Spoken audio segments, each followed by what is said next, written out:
It's been very clear from the get-go that Game Freak has put a lot of effort into making the cast of characters in Pokémon Scarlet and Violet not only fun, but memorable. No one personality is the best. Everyone has their favorites, with various valid reasons to their personal tastes. Which is exactly why Hesperio is objectively the best character. Wait, what? Now, I know what you're thinking. Tox, you don't usually make Pokémon videos on this channel. We've been waiting for a certain promised video for a very long period of time, and you probably just stole this idea from Gator X. And to that I say, yes, exactly, I'm glad you remember. But I didn't actually watch Gator's video on Laureano, so I hope to make my own unique commentary of Hesperio that differs in scope and style to Gator's usual techniques. Sorry, Gator. That's what we call art. I've linked the card on the top right of this video that will lead you straight to his, so you can watch it as well.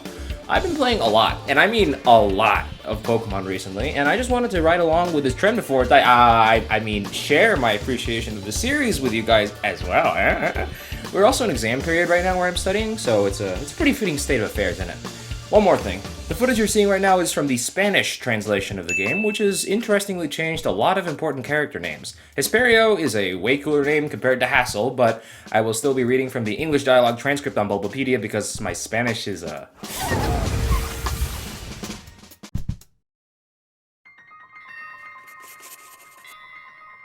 Pokemon Scarlet and Violet has a whole host of interesting folks. Koraidon is great, Clyde is wonderful, and my second favorite character in the game, by the way. Arven is precious, and Larry is, well, Laureano.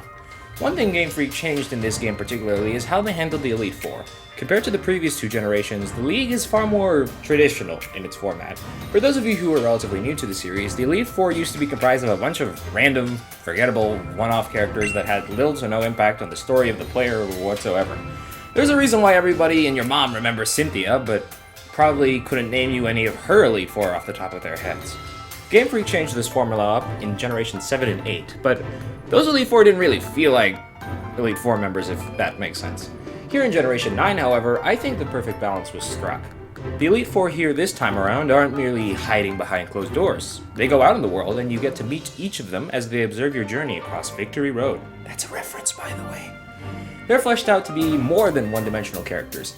Cayena, or Riga, works as the interviewer and secretary of the Pokemon League. Laureano, or Larry, as everyone knows him, runs multiple jobs as a memorable gym leader and Elite Four member. He also likes, I forget that one type of Japanese food, but that's pretty cool. Hesperio arguably gets the most screen time with the player, as you can optionally choose to attend his 6 art classes or talk to him at the academy.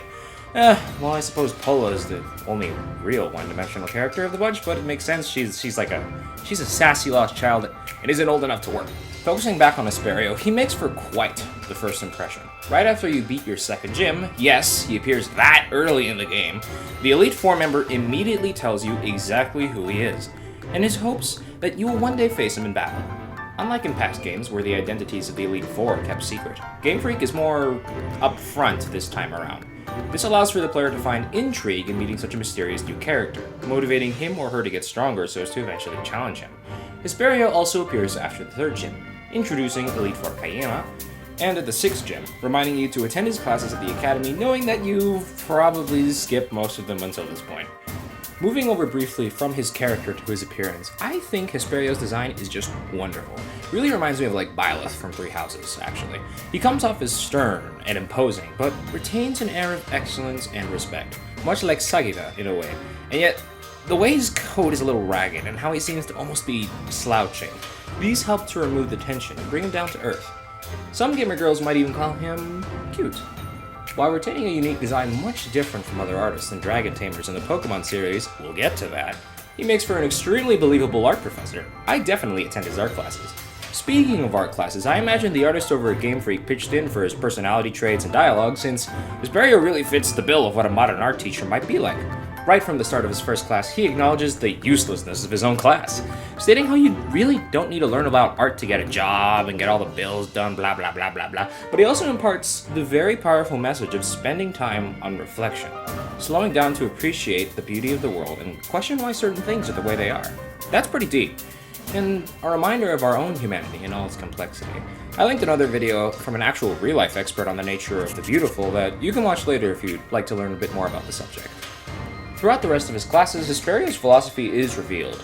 He sees art as a subjective experience with no single answer or way of doing things being correct, always contemplating the nature of things, whether it's the shape of Professor Cinio's glass. Cinio? I think it's Jack in English, right? But in Spanish it's Cinio.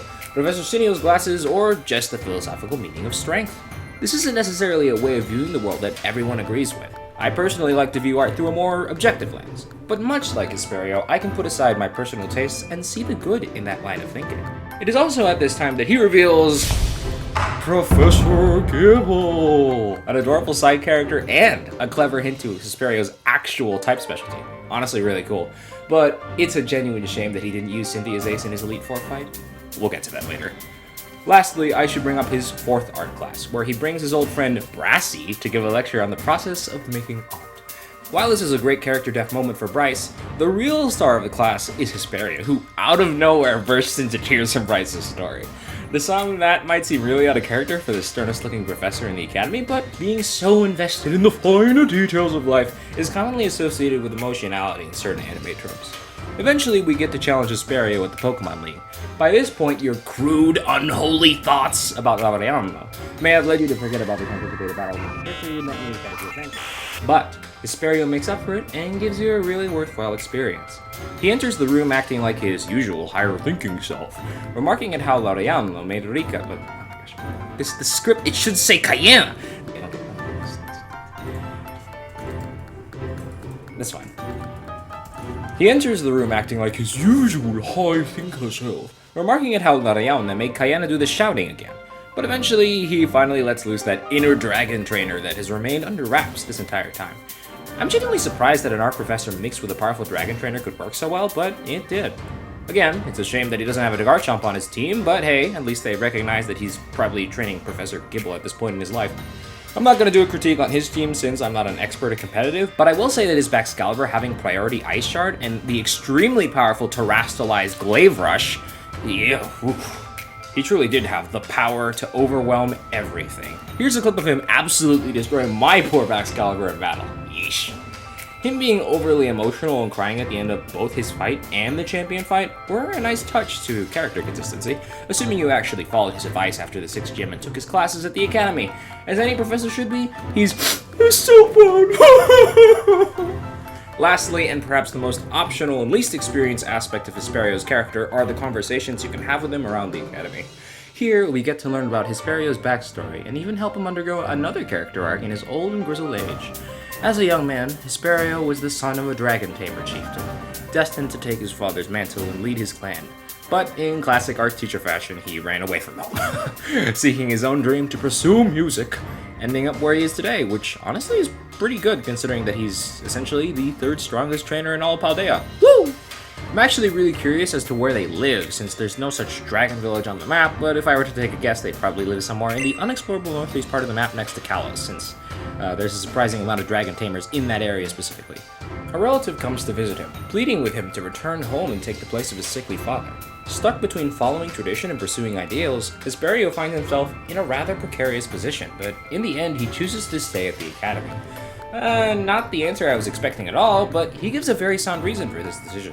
He acknowledges the good in returning home, in continuing the family's legacy, but he also points out the good in staying at the academy and helping the youth of Paldea to blossom and grow, much like he did in the past.